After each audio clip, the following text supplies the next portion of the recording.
Amid the effervescence of Judea, under the aegis of the Roman Empire, the figure of Pontius Pilate emerged.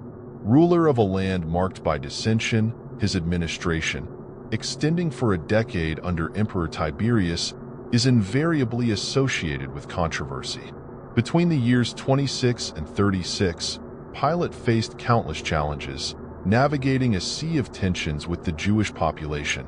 History tells us that his administration was punctuated by episodes of instability, but none as notorious as the trial of Jesus, a milestone in the history of Christianity. This event, immortalized for centuries, reveals the complexities of his role as governor. And speaking of sailing through turbulent waters, I invite you to embark on World of Warships, a maritime odyssey that challenges enthusiasts to command their own vessels in naval battles of epic proportions. With a diverse fleet, from battleships to aircraft carriers, each month brings new adventures and collaborations with pop culture icons like Godzilla and Transformers. Just like Pilate, you will have the opportunity to lead and make decisions that can change the course of history, at least in the virtual universe. And for first-time captains, a welcome package awaits, containing 500 doubloons, 1.5 million credits, 7 days of premium account, and an exclusive ship. Use the code BRAVO during registration and don't miss your chance to conquer the seas in World of Warships. The figure of Pontius Pilate appears imposingly in the history of Judea, a region then immersed in ferment under Roman rule. His legacy, carved into the pages of history by historians such as Flavio Josepho and the records of the Gospels, is a mosaic of confrontations and challenges. Although the details of his early life are shrouded in mystery, the epithet Pilate perhaps reveals a past intertwined with Roman military art, the handling of the pilo, a lethal javelin in the hands of legionaries. Born in the region of Sano, the heart of central Italy, Pilate possibly descends from an ancient lineage of leaders. His path to the post of mayor of Judea was paved by a robust military career, in accordance with Augustus' precepts for the equestrian order. It is speculated that he commanded legions on the borders of the vast empire, perhaps keeping watch over the Rhine or Danube rivers. In the year 26, after the deposition of Archelaus, Tiberius, the emperor, entrusted Pilate with the governance of Judea, making him the 5th prefect of the province. More than a mere governor, Pilate was a member of the equestrian order, a prestigious position in the Roman aristocracy. Educated and married, he found himself at the apex of the social and political hierarchy of his era. As the emperor's vassal, Pilate held unparalleled authority. His power extended to the right of life and death, a Roman prerogative that eclipsed local laws. Even if the Sanhedrin, the Jewish court, decreed capital punishment, the final word belonged to the mayor. This fact underlines the undisputed supremacy of Rome over the destinies of the Jews. Pontius Pilate, in addition to his military notoriety, played a crucial role in the administration of Judea, managing the collection of taxes and the minting of coins. His influence extended across several spheres, consolidating him as a central figure in both the administration and justice of the province. The official residence of this Roman governor was located in Caesarea, a vital strategic point for control of the region.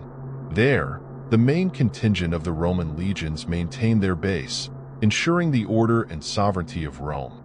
During festive periods, however, Pilate moved to Jerusalem, accompanied by military reinforcements, to supervise religious events and guarantee public peace in times of great upheaval. Caesarea, despite being the administrative and military heart, gave way to Jerusalem as the epicenter of attention during the festivities. Pilate's presence in the Holy City, especially during Easter, not only reaffirmed Roman authority, but was also essential for maintaining order among the inhabitants and the countless pilgrims. The historical sources that tell us about Pilate are scarce, but valuable. In addition to the Gospel accounts, the works of Flavius Josephus, such as the Jewish Wars and Jewish Antiquities, shed light on the tensions between the governor and the Jewish people. Pilate, on several occasions, acted in ways that hurt the religious sensibilities of the Jews.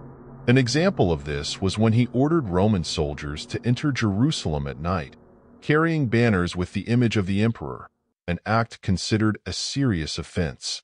Jewish outrage led to a delegation protesting in Caesarea, demanding the removal of the banners. After 5 days of tense negotiations and under threat of execution, Pilate relented, removing the banners. This incident was the prelude to a relationship marked by tensions between Pilate and his subjects. On another occasion, Pilate provoked controversy by installing gold shields in the lodgings in Jerusalem, engraved with his name and that of Emperor Tiberius. This action triggered protests and an appeal to the emperor in Rome, resulting in the order for the shields to be transferred to Caesarea. However, perhaps Pilate's most controversial action was financing the construction of an aqueduct with funds from the temple treasury, a decision that, according to Josephus, triggered a revolt among the Jews, who saw it as a desecration of sacred funds. Archaeology, combined with ancient texts, offers us a tangible glimpse into the period of Pontius Pilate. Coins engraved with the name of Emperor Tiberius and the emblematic stone of Pilate, discovered in Caesarea in the year 1961, are testimony to the existence of this Roman governor. The inscription on the stone of Pilate is particularly notable, being the only epigraphic reference to a prefect of Judea before the Jewish-Roman Wars. In the year 33, Pilate found himself facing a serious accusation. Jesus of Nazareth, accused of subversion, inciting tax evasion, and proclaiming himself king, thus challenging Caesar's authority. During the trial, the Gospels report that Pilate, recognizing the innocence of the accused, tried to free him. However, he gave in to pressure from religious leaders and the population, condemning Jesus and symbolically washing his hands, in an attempt to absolve himself of responsibility. Pilate's term ended a few years after the trial, around the year 36, following a violent incident against Samaritans on Mount Gerizim. This act provoked the anger of the local community and resulted in his dismissal. While Pilate returned to Rome to stand trial, Emperor Tiberius died in the year 37. Pilate's ultimate fate is uncertain, but he is believed to have retired. Eusebius, a 3rd-century historian, suggests that Pilate was compelled to take his own life during the reign of Caligula, Tiberius' successor. Thus, Pilate's government remains marked by conflicts and tensions with the Jewish population, culminating in the trial of Jesus, an episode immortalized in history. If this trip down memory lane has piqued your interest, be sure to express your appreciation with a like and subscribe to the channel for more fascinating historical content. And for adventurers of the digital seas, the game World of Warships awaits with epic naval battles on more than 40 exclusive maps. Don't miss the chance to command the seas. Download the game right now and embark on this journey.